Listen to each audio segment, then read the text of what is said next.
U bir insonning oldiga kelib so'raydi: "Bu otangning qabrimi?" U "Ha" deb javob beradi. Dajjol qabrga uradi va undan odam chiqib keladi. Chiqib kelgan odam sening otang bo'lmaydi. Chunki vafot etgan inson qiyomat kunigacha qaytib kela olmaydi. Bu haqida Alloh azza va jalla xabar bergan. Lekin chiqqan odam otangning qiyofasidagi shayton bo'ladi. Va o'g'lim meni unga ergash. U haqda deydi. Allohga qasam ichib so'rayman, agar sening otang qabridan chiqib, unga ergash deb aytsa, unga ergashmaysanmi? Bu juda ham katta fitna. Aytganimizdek, u yerda 40 kun qoladi. Shu vaqtda qiyomatning ikkinchi katta alomati sodir bo'ladi. Iso ibn Maryam alayhisalomning tushlari. Payg'ambarimiz sollallohu alayhi va sallam aytganlaridek, u Damashqning sharqiy oq minorasiga tushadi. U yerga farishtalarning qanotlariga osilib tushadi. Bomdod vaqtida. U odamlar bomdod namozini o'qish pallasida turganlarida tushadi. Lekin u odamlarga imom bo'lib bermaydi. Unga imomlikka chiq, ey Allohning payg'ambari deyiladi. Lekin u ularga imom bo'lishdan bosh tortadi. Muhammad sallallohu alayhi va sallamning ummatlariga hurmat ko'rsatib va u turib imomga iqtido qilib namoz o'qiydi, u payg'ambar bo'lsa ham. Iso ibn Maryamning vazifasi nima bo'ladi? Iso ibn Maryam yerda 7 yil davomida qoladi. Uning yerdagi birinchi vazifasi Dajjolni topish bo'ladi. Uning fitnasiga nuqta qo'yish uchun.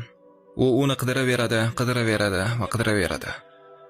Oxiri uni Falastinda topmagunicha. Lut shahrining darvozasida.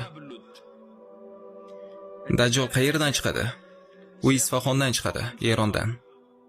Qayerda vafot etadi? Uning o'limi Falastinda, Lot darvozasining oldida bo'ladi. Bu narsa sizga hech narsani anglatmayaptimi? Eronda rofiza shiyalar yashashadi. Falastinda hozir yahudiylar. U rofizalarning yerdan chiqib, yahudiylarning makonida vafot etadi. Demak, rofiza va yahudiylar ma'naviy birgalar, hattoki bir-birlari bilan dushmandek ko'rinish berayotgan bo'lsalardi. Sen yahudiylarni qo'llamayotgan rofizani topa olmaysan. Shuning uchun hozir yahudiylarni qidirishni boshlasang, sen ularni Eronda yoki Isfahonda topasan. 70 ming yahudiylar, bular Dajjol chiqqanda uning qo'shinlari bo'lib, u bilan birga bo'lishadi. Yer yuzida yomonlik, fasodni tarqatishadi. Iso ibn Maryam uni Lot darvozasida uchratadi.